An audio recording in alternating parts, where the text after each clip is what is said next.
Hi, it's Andrew from Andrew Willis Miniatures here, and today we are looking at painting all these spooky dooky ghosts in a single colour, but somehow making them work. It's a very simple technique to do, doesn't require much time, it's great for bulk painting, and leaves you plenty of free time to do some awesome basing work. So let's get started, shall we? Okay, so first things first. Let's just adjust the camera a bit. First things first, I want to get some white down. I would normally use a white spray. I also wouldn't normally have to deal with painting at a bit of an awkward angle just to make it work for the camera. Make sure when you do this, if you are hand painting, thin some of your white down a little bit, because if you notice it might look a bit streaky at the moment. But a couple of thin coats rather than just one big thick one do absolute wonders. So now he's all whited up. I have been a bit of a cheating scumbag and it's not the cleanest white, but it'll do, just for the sake of pace. I've got a video to make and all. What we need next, this beautiful, beautiful substance. Games Workshop's nighthaunt oxide, however you pronounce it. And this is basically, it's like a really pale, pastel-y wash. So it's a wash that doesn't necessarily darken depending on what you put it over. Usually you'd use it on metals for verdigris effects, like copper, for example, being rusted. But in this case we are just going to blah blah blah blah blah blah all over the model. Some people like to thin this out with Lamian medium. My white's still not 100% dry, but it's not a big deal for the sake of this tutorial. I'll give it another coat. Basically what we want is we want it to immediately give us this sort of colour. Well, it's pooling up there, but I can drag that down. Pooling doesn't matter too much, provided it doesn't pool into like an obvious blob, which with these minis you want to look out for purely because of all the big flat surface areas. Don't worry too much about it looking messy right now, we just want to get nice broad coverage. All nice and dry now. Finally, it takes a little bit of a while to dry this, so I do recommend, you know, going chilling out, listening to a couple of tunes, have a sing song if you fancy, you know, why the hell not. But it's looking alright, still a bit bland. So next, sorry about the sniff. Next, just use a green wash. I've gone with, I can't even tell you what that wash is anymore. Look at the label, it's rubbed off. But any, you know, relatively dark green wash would do. Personally, the best one I reckon you can use is Watcher Green, Games Workshop's one. But I haven't got any of that, so come on, come out the bottle. Blockage in my nozzle.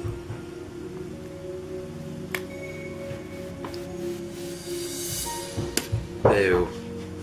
Don't bite a paint nozzle that's blocked. This stuff dries up really badly, so I'm going to try and unblock it and I'll be right back. I got it. In the end I just took the lid off the bottle and just poured some out. It was taking a bit too long. And you know, I want to get this video done. So, what we want to do with this is we want to be a bit clever. First things first, let's get that big hole underneath the cape and cloak, the inside bit. Put a load of it in there. Because this is for the darkest, most recesses and defining lines. Our line definition is like very important on this model, because so far it's all a bit of a mulch. So we want stuff like, say, under the hood. Just getting nice and close so you can see this. Under the hood, I'm going to just give it a quick quick go around with this. It gives a bit more, it's subtle, and inside the hood we want to definitely do, and behind the skull. You can be messy with this, as it creates a nice variation of tone as well, because it's slightly more green than the nihilok oxide. But basically what this does is it divides parts. So for example, where the arm comes out here from the cloak, divide the arm from the cloak. You know, where it meets the shaft of the scythe, separate the scythe from the hand. Basically it's a separation tool. You don't have to do it on everything, but just the most important bits. So for example, the scythe is an important feature on the model.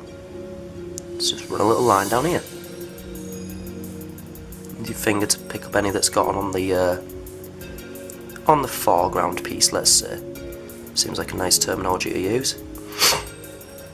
And basically what we want to do is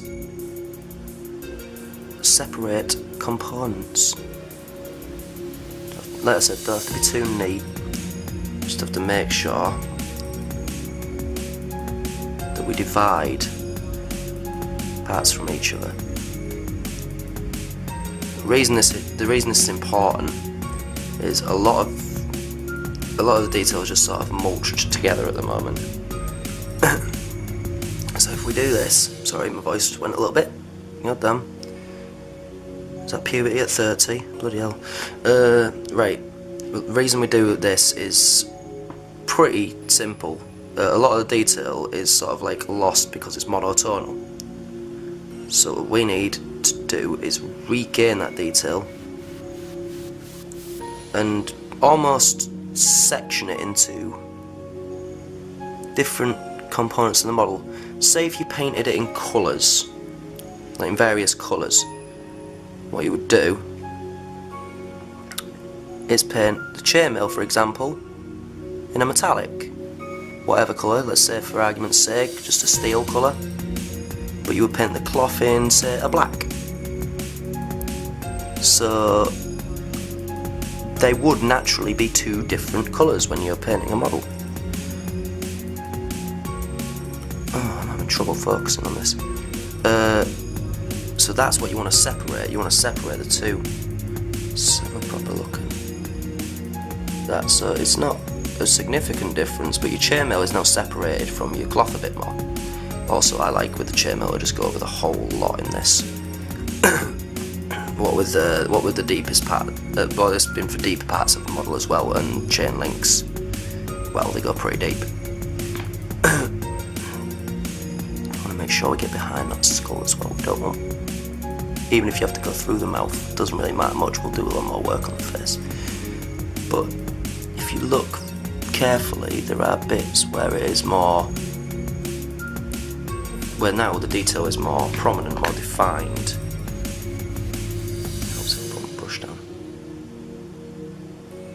It's, like I said, it's a subtle touch, but the scythe is really getting some of it.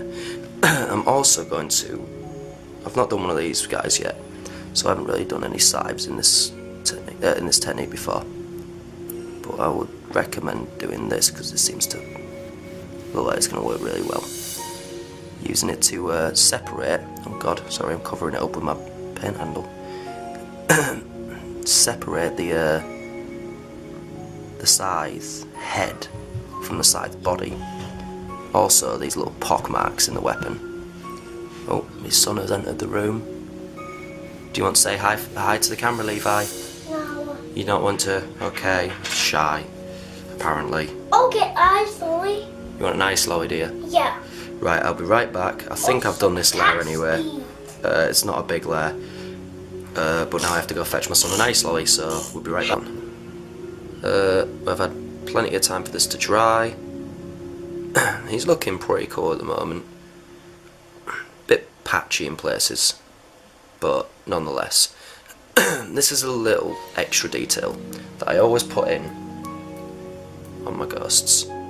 On the deepest bits. I usually reserve for characters, but anything with like deep cloaks. It's a model colour Panzer series Luftwaffe camo green. This is a dark but kind of more earthy, natural green. It's good for well, it's good for quite a lot of things, but in this case it's good for darkening things and taking away some of the luminosity, which a lot of our greens have been quite bright, so, well, a lot of our colour palette in general has been quite bright. All I do with this is basically start off by getting a decent amount up inside that crevice. I'm going to have to be a bit awkward trying to get it in nicely because we want to proper fill that out.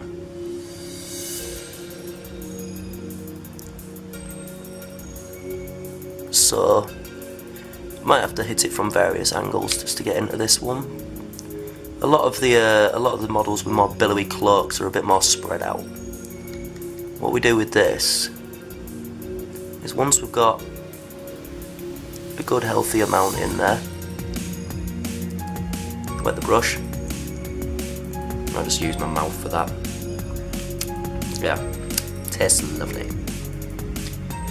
Like chicken, totally. Just pull it. We want to not be too wet, so I want to maybe mix a bit more Luftwaffe green in with the dribble. Basically we want to, don't have to be too good a wet blend, but a wet blend nonetheless. Not a major wet blend, basically just to cast an extreme shadow inside the cloak. There's also bits where the nihilok oxide and the green wash may not have taken. Basically this wants to be a nice bit of block colour. Doesn't matter if you obscure some details inside that bit because, well, you want it to basically fade to an inky blackness, you know, something suitably gothy. Oh, my headset's falling off. Curse of long hair, my friends. You have long hair and a headset and your hair gets in the way all the time. I'm also just in here, you see, just hitting in here. What I'm going to do now is wipe a little bit off on it, so there's not much paint on the brush, and just sort of pull some of that away, use my finger a little bit, and just want to keep the edge of this thing nice and, but there we go. Once we get in and have a look, focus please, it does a nice fade to black on this bit, but it's not fade to black, it's fade to dark green. A similar effect happens, we've got a proper nice deep shadow. But we get on my favourite bit so far, looking pretty reasonable, nothing special though. So next, Ulthwan Grey is basically white but not quite there. It's a little shit, wiggle wiggle. Now, I know most people know about dry brushing technique, but I'll explain it nonetheless. Just for those who are new to the hobby and all that jazz, gotta be helpful for people. We get a good, healthy amount on this dry brush, nice flat tip, well, flat, almost chisel-like shape to it. I should say I'm actually using the Citadel brushes at the moment from Games Workshop, or as they're now naming their stores, Warhammer. Basically what we do, I use the back of my hand because it's a good way to see texture, because there is texture in your skin if you look. Basically we get it so that there's not really too much on there. I'm going to get a second run over to load this brush up a bit more because it's a brand new brush, so basically we wipe it off. A bit hard to see with the lighting because of the fact that it's such a pale colour and I'm quite pale in complexion as well. But now we're starting to see texture. That's when you know you've got the right amount on your brush. So we get our mini. Basically you just want to softly put put my finger there just to stop it. Be careful with that because you can want to.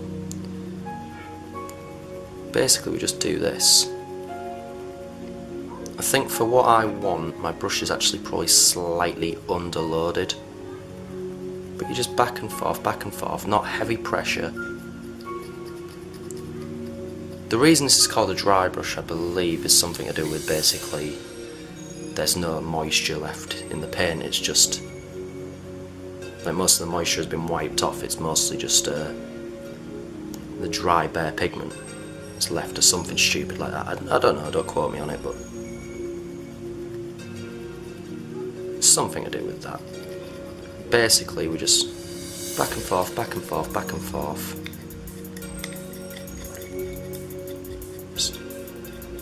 You can be a bit, you can hit this with a bit of reckless abandon, if I'm perfectly honest, as long as you don't hit it with any real pressure, especially not on something that's this wiggly. This model is so wiggly it's unreal, because it's only held on by a little bit, so it goes twang. With this particular model though, you don't want to underload it, you want the dry brush to be pretty heavy. Especially towards the tips here, where you want them to transition almost entirely. Oh, just hit my lens. Almost entirely into grey. Really need one of those paint handles that has the top bit, so I could just put my finger there. That would be really, really useful. Might have to invest in one at some point. Yeah, just what this will do anyway. The technique of dry brushing is basically designed to leave you with shade underneath in your deeper recesses where the paint doesn't hit. You wind up with a nice simple shade. But we won't need to do any more washes from this point either, which means this dry brush basically makes the model. So we're at this point now. We need one last little touch just to pop things off a bit. Guess what colour we're going back to? Whatever white you can get your mitts on, because it doesn't make a difference because they are all white. Oops, sorry, I just need to adjust my hair so it doesn't make my headset fall off. Shake, shake, shake, shake, shake. This is running towards the end of my bottle now, so it's a quick moment to squeeze some out. Come on. You know you want to give me some pain. Stupid thing. The issue with Vallejo paints, or any sort of bottle paint, is when you start getting towards the bottom, you start just taking forever to get the bleeding paint out. Right, so again, we want white on our dry brush. On back hand. You don't know what to do now. Make sure there's not quite as much on this. And firstly, I want to hit his top. Just a little top side area here. What this will do, just gives a little extra brightness. Because Ulthwine Grey is almost white, but it's not quite there. It's very nice if you're trying to paint actual white on models to finish up with Ulthwine Grey. And then hit only your major highlight, well, your like big sharp highlights with pure white. You see that? Just, it's a bit hard to see with this camera, but it gives just a little extra on the top, and we're all about giving that little extra, aren't we? So the lighting is really annoying in this room. But yeah, just a little bit of white.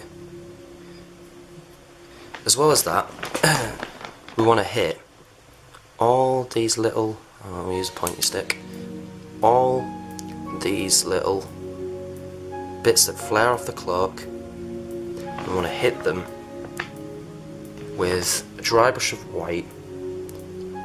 You actually want to be quite loaded with this, but only do it towards tips. And that just gives you a little bit of extra basically it's like everything on the model is the same colour. So a little bit of extra definition on certain aspects of it just gives it a little bit more flavour, basically. Makes it look a bit less boring. If there's bits that gradiate to a lighter tone.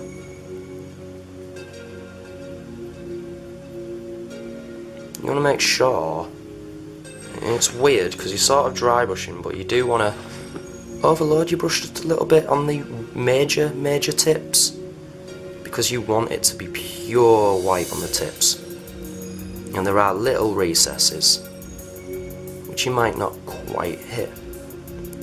So basically you want to overload and paint it on till your brush is back to being dry brush worthy, and then just feather it up.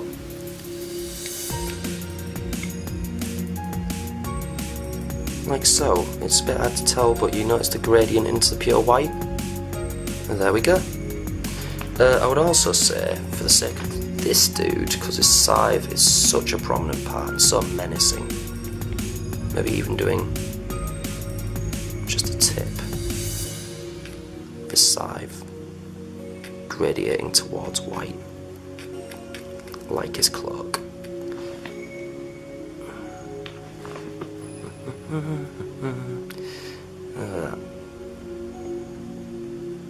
Look at that, isn't that a happy little scythe there?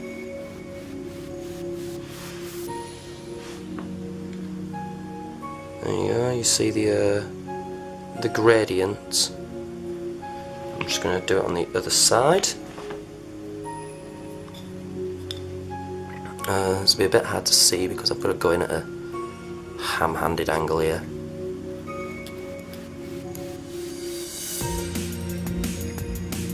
Some bits, by the way, and this is a cheeky little number that a lot of professional painters won't tell you. Some will, some proper sound dudes out there, but some people like to keep their secrets, you know.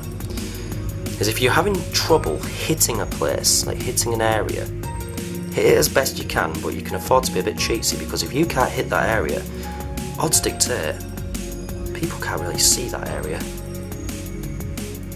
Right, so what we want here is got a little bit on brush, maybe a bit overloaded that, let's wipe a bit off. We just want to hit the most important part. See, it's all one colour now, and that's not great for drawing the eye. So what we want to do is use a little bit of white highlighting on parts we want attention to be focused on. So like the face, for example, do a little bit of, it's a nice little edge highlight where you use the side of the brush, pick out the, it's not perfect, but you know, I'm rushing, more rushing than Putin, you know. And basically just hit some of that. But we want to draw attention to the face, so we only want to edge highlight around the face. You know, it's just a little bit bright around, but we want to also pick out facial details, because, you know, the face is a very important part of any model. So, get here, and we're just gonna, how about that for a botch up? Sorry, I just wet my brush a bit and drag it. I was going to brighten up the bandage on the face anyway, so it's a happy accident. We don't make mistakes here, we only have happy accidents. I believe that's Bob Ross. Can't believe I'm quoting Bob Ross on a painting tutorial. So, just nick that little bandage there. Doesn't have to be precise, like I said. This is for painting bulk. Got a couple of nice little fangs here, so that's a good opportunity to pick some out. And fangs will look nice. The important thing here is to keep the tip of your brush pointed. I'm just going to pick out the jaw a little bit. Get rid of that mistake, that little blemish there. So it's easy enough to sort of rectify little issues like that. Not a big problem. Right, now I'm just gonna hit, I need a bit of control here, so it might not be on this camera. Hit them lower cheekbones, sides of the nose, and now that will give us a nice pop out face. But amongst the whole model, the face now pops a bit. There's other little bits like I like to personally, it's not really a must, but just define the knuckles, a little bit on the wrist. For the hands, just little bits on the hands to pop them out. There's no real special super duper technique to that. And this model, very important, that scythe is such a dominant factor of the model. So we want to get a good bit of paint, use the side of the brush, not the tip, the side. What we want to do is just,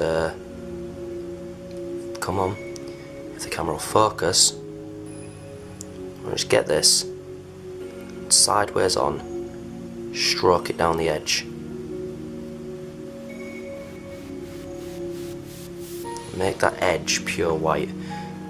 If you want to see it a bit more from any angle, which in my case I do, what we're going to do is, once we've got that definitive sharp line there, just tilt the brush ever so slightly in either direction, and that'll make it go onto the flat a bit more. Doing it all the way up to just where it meets the round bit there.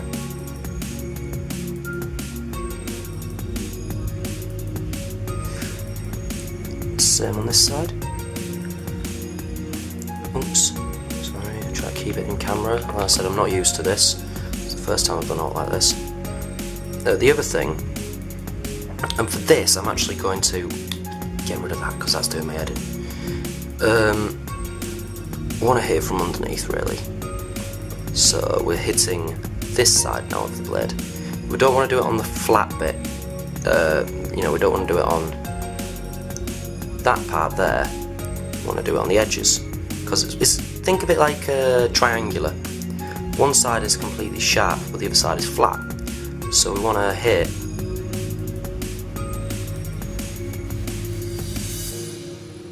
both edges.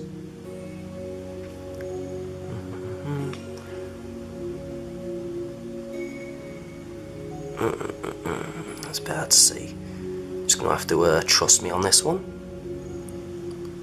But basically, yeah, just hit both edges like that. Also, just nip this little bit in the middle here, and then do the curves. Also, just to really establish that white on the scythe, paint the tip like that, both sides, wipe it off, wet your brush, and just pull it out a little bit. Similar to feathering, it's like a gradient trick. This side's not as important because it's harder to see, so people will miss it, but nonetheless it should still be done. Now our scythe is looking exceptionally sharp, but basically, yeah, there's the important bits: the face, the scythe. I'm going to go ahead and just put a little bit more love on these nice big flat planes at the top. There's nice big flat surface areas on the top of the hood. With the brush and just feather it out a bit.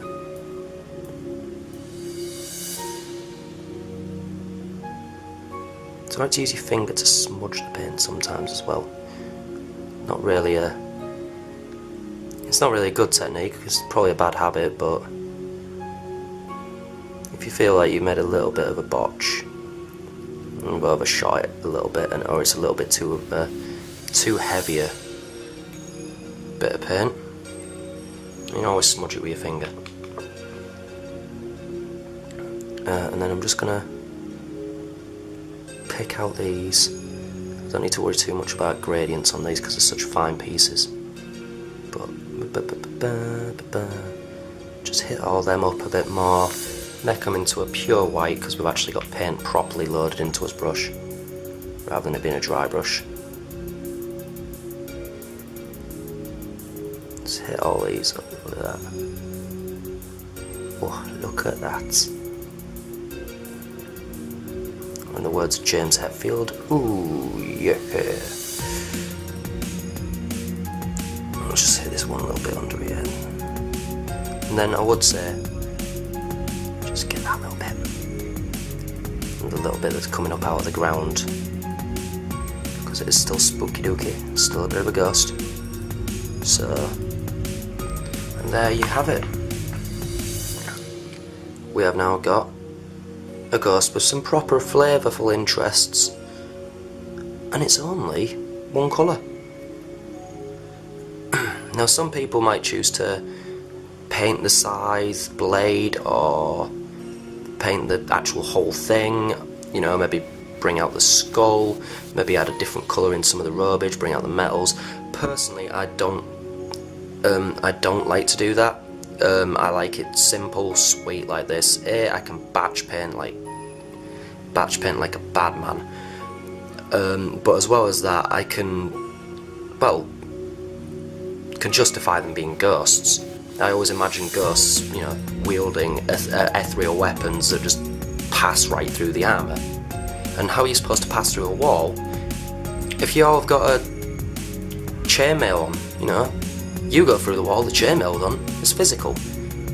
So, you know, I like the idea of the entire thing being spectral. As well as that, if you go to that basing tutorial, there's plenty of work to be done on this. A lot more work than would be done on the actual mini itself. So it gives you time to stretch your limbs when it comes to some basing skills. Right, well I hope you enjoyed that painting tutorial. If you want to follow more of my work or see other tutorials that aren't potentially on the YouTube channel, go on to facebook.com/awminis. I don't have an Instagram account or a Tumblr account or anything like that, so just Facebook for me. Simple. Also, subject for the day, if you want to leave a comment telling me what sort of music you like to listen to when you're painting your minis. Personally at the moment I'm listening to a lot of Breaking Benjamin. I've discovered that they've released a hell of a lot of music since I last heard them, so I've been jamming to that while painting. Anyway, thank you very much for watching, and keep on painting, yeah? Bye.